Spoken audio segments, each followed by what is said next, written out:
नमस्कार, मैं हूं आपका दोस्त विजय विद्रोही। आप मुझसे जुड़ चुके हैं, इसके लिए आप सबका तहे दिल से शुक्रिया। और अगले 8-10 मिनट में आपसे जुड़े रहने की कोशिश करूंगा। तो क्या मोदी सरकार राहुल गांधी से इतना डर गई है कि वो नहीं चाहती कि जब अगले 2-3 महीने में झारखंड में, हरियाणा में, महाराष्ट्र में और जम्मू कश्मीर में चुनाव हो तो राहुल गांधी छुट्टे घूम रहे हो, चुनाव प्रचार में लगे हुए हो?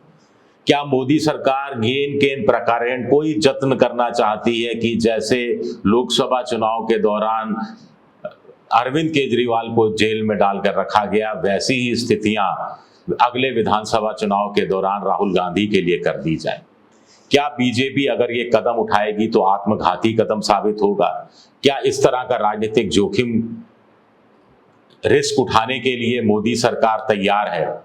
ये बड़े सवाल उठते हैं। और सबसे बड़ा सवाल उठता है कि क्या बीजेपी की इस सारी मुहिम को, मोदी सरकार की इस सारी पहल को राहुल गांधी ने जो रात को 1:52 पर ट्वीट किया, उससे पंचर कर दिया है? उस बैलून की, उस गुब्बारे की पूरी हवा निकाल दी है। आपको याद है ना कि राहुल गांधी ने एक्स पर यानी ट्वीट कर क्या कहा था कि सूत्रों से जानकारी मिली है कि ईडी छापेमारी की तैयारी कर रही है, चाय और बिस्किट मेरी तरफ से, खुली बाहों से आपका स्वागत कर रहा हूं। तो कुल मिलाकर ये चुनौती दी गई थी। माना जा रहा है कि अभी भी मोदी सरकार मानी नहीं है। अभी भी मोदी सरकार सूत्रों के अनुसार ईडी के दफ्तर में राहुल गांधी की एक फाइल तैयार कर रही है। ये नेशनल हेराल्ड केस से जुड़ा हुआ मामला है, जिसमें राहुल गांधी और उनकी मां सोनिया गांधी जमानत पर रिहा है। कुल मिलाकर अब इसके पक्ष में और विपक्ष में क्या तर्क हो सकते हैं, ये देखने की बात करते हैं। पहली बार कुछ लोग कहते हैं कि भूल कर भी मोदी सरकार को इस तरह का आत्मघाती कदम नहीं उठाना चाहिए। उसके पीछे उनके तर्क क्या है? सबसे बड़ा तर्क है कि पॉलिटिक्स में सब कुछ टाइमिंग होता है। आपको टाइमिंग देखनी पड़ती है। अभी 4 जून को आप चुनाव हारे हैं। चुनाव हारे से मतलब 303 से 240 पर आए हैं। राहुल गांधी का रुतबा बढ़ा है, सियासी कद बढ़ा है, उनकी फॉलोइंग बढ़ी है। ट्विटर पर भी वो करीब 1 करोड़ फॉलोवर थे, अब 2.5 करोड़ के आसपास फॉलोवर हो गए हैं। हालांकि मोदी जी के तो 104 मिलियन फॉलोवर बताए जाते हैं। खैर, उससे हम कोई मुकाबला भी नहीं करना चाहते, लेकिन टाइमिंग के हिसाब से अभी राहुल गांधी पर हाथ डालना ठीक नहीं रहेगा, क्योंकि जनता में यही नैरेटिव जाएगा कि जानबूझकर राहुल गांधी को तंग किया जा रहा है, जानबूझ के मामले, उनके खिलाफ मामले बताए जा रहे हैं। अगर ईडी इस समय कुछ करेगी तो एक और बड़ा सवाल उठेगा, भाई आखिर आप 2 साल चुप क्यों थे और आप अचानक हरकत में क्यों आ रहे हैं? 2 साल से मतलब 2022 में राहुल गांधी को लगातार 5 दिन, कुल मिलाकर 55 घंटे की पूछताछ हुई।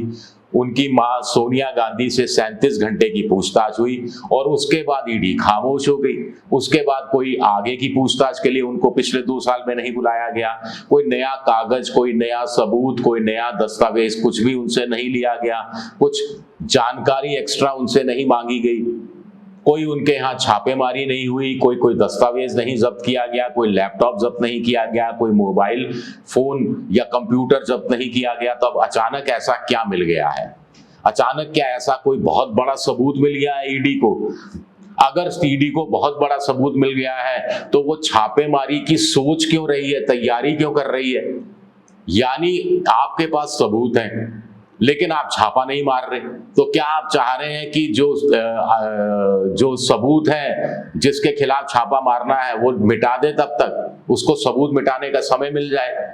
इस तर्क पर कौन यकीन करेगा? अब बड़ा सवाल उठता है कि छापेमारी हो जानी चाहिए थी अगर सबूत है तो, और अगर सबूत नहीं है तो छापेमारी क्या तंग करने के लिए की जा रही है? कुछ लोगों का कहना है कि बीजेपी, मोदी सरकार चाहती है कि राहुल गांधी को विधानसभा चुनाव में घेरेबंदी कर ली जाए। वो खुलकर घूम नहीं पाए, खुलकर अलग अलग राज्यों में चुनाव प्रचार के लिए पूरा समय नहीं दे पाए। उनको कुछ समय दिल्ली में बिताना पड़े, कुछ जगह दूसरे मुकदमेबाजी जो चल रही है उसमें उनको बिताना पड़े, ईडी पूछताछ के लिए बुला ले, घंटों बैठाए रखे। ऐसा माहौल बीजेपी या मोदी सरकार बनाना चाहती है। इसमें वो कितना सफल हो पाएगी ये देखना दिलचस्प रहेगा। आगे सबसे बड़ी बात इसमें ये है कि बीजेपी के एक बड़े प्रवक्ता ने एक मीडिया चैनल में कहा कि देखिए ये अभी माँ बेटा दोनों जमानत पर रिहा हैं, ईडी को कोई सबूत मिले होंगे और वो सबूतों के बिना पर कुछ करेगी अपनी कार्रवाई और उस पे कोर्ट उनकी जमानत रद्द भी कर सकता है। जब कोर्ट जमानत रद्द कर देगा तो इशारा किया गया कि राहुल गांधी की गिरफ्तारी हो जाएगी। क्या इतना आसान है सब कुछ करना?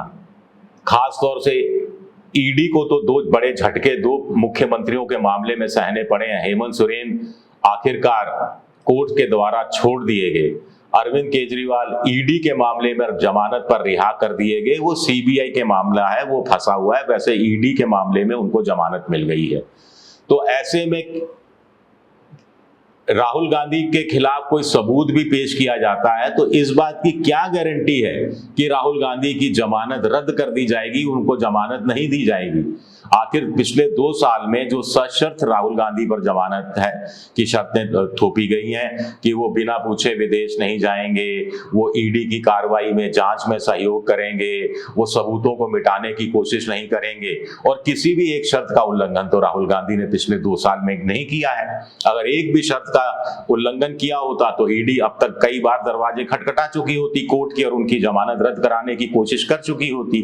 इससे की भी साफ है कि ईडी की नजर में भी राहुल गांधी ने इस तरह की कोई हरकत नहीं की है।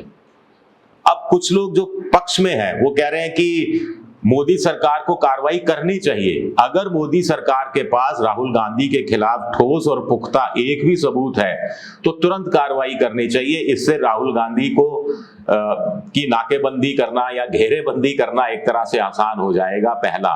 दूसरा, नरेंद्र मोदी का कद और बढ़ जाएगा कि देखिए जीरो टॉलरेंस है उनका भ्रष्टाचार के मामले में, और उन्होंने कहा था कि बड़े बड़े नेताओं को मैं बख्शूंगा नहीं अगर उनके खिलाफ कार्रवाई होगी। तो देखिए राहुल गांधी के खिलाफ सबूत मिले और हमने उनके खिलाफ कार्रवाई कर दी। कुछ लोग कह रहे हैं यहां बड़ा पेच है। प्रधानमंत्री क्यों घोषणा करते हैं कि मैंने जांच एजेंसियों को आदेश दे दिया है कि वो बिना किसी दबाव में आकर, बिना किसी हिचक में आकर अपने हिसाब से सबूतों के आधार पर कार्रवाई करें?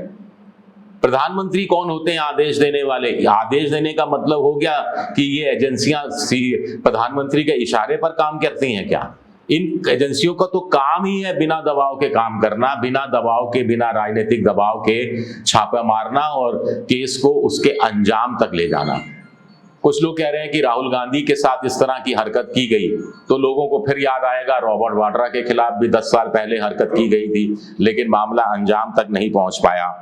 कुछ लोग कह रहे हैं कि राहुल गांधी की जमानत अगर रद्द हो जाती है या उन्हें मोदी जी तंग करते हैं तो 2, 4, 5 दिन कांग्रेस वाले या इंडिया पॉलिटिकल फ्रंट वाले शोर मचाएंगे, उसके बाद वो खामोश हो जाएंगे या उनका स्वर दब जाएगा और जनता के बीच में यही मैसेज जाएगा कि प्रधानमंत्री ना खाऊंगा ना खाने दूंगा वाली नीति रणनीति पर ही चल रहे हैं।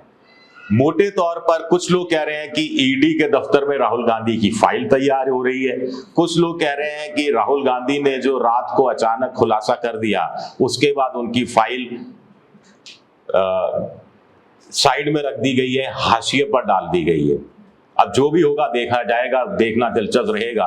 शुक्रिया मेरा वीडियो देखने के लिए। पसंद आए तो लाइक कीजिए, सब्सक्राइब कीजिए, शेयर कीजिए और बेल जैसी आकृति, घंटी जैसी आकृति दबा दीजिए ताकि नया नोटिफिकेशन के जरिए आपको पता लग जाए मेरे नया वीडियो आने पर। आप मेंबरशिप ड्राइव में भी जा सकते हैं, मेरी आर्थिक मदद की भी कोशिश कर सकते हैं। एक्स पर यानी ट्विटर पर मैं विद्रोही 7 के नाम से हूँ। शुक्रिया, बहुत बहुत शुक्रिया।